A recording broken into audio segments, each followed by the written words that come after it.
So right now, the big talk in the industry is English proficiency.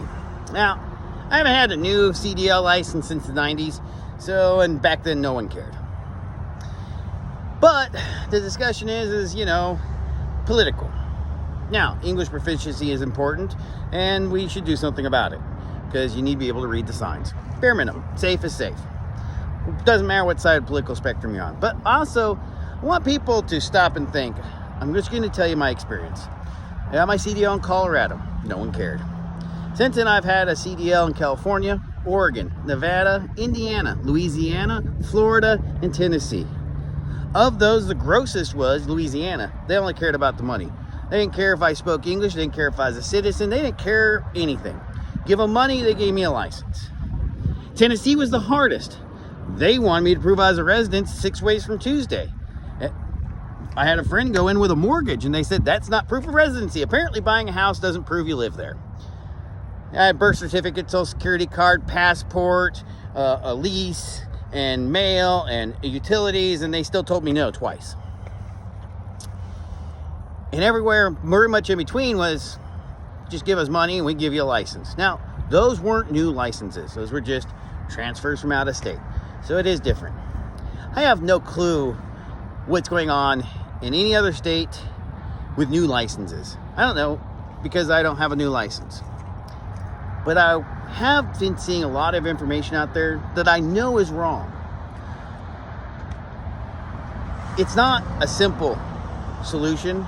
It's not a simple answer, and it's not a political party on either side that did this or that.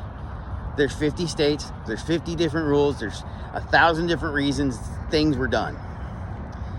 And so when you weigh into these complicated things and want to make it political, try to keep safety out of it. That's all I'm asking. And also, try to be sure you understand what the facts are. Because if you want to blame one state for doing something, and I know for sure another state's doing it, or the state you live in, and one's one color, one's the other color, then the problem has nothing to do with politics.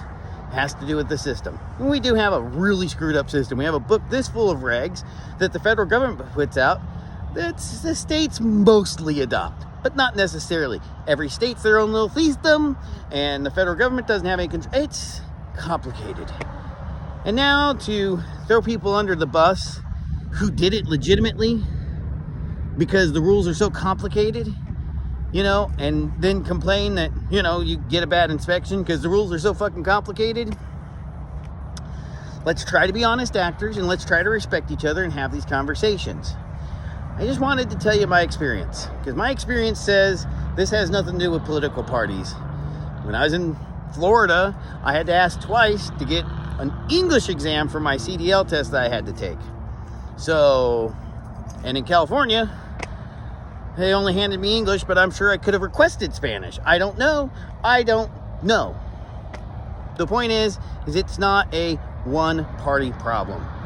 It's a 50-state problem. Stay safe out there. Have a good one.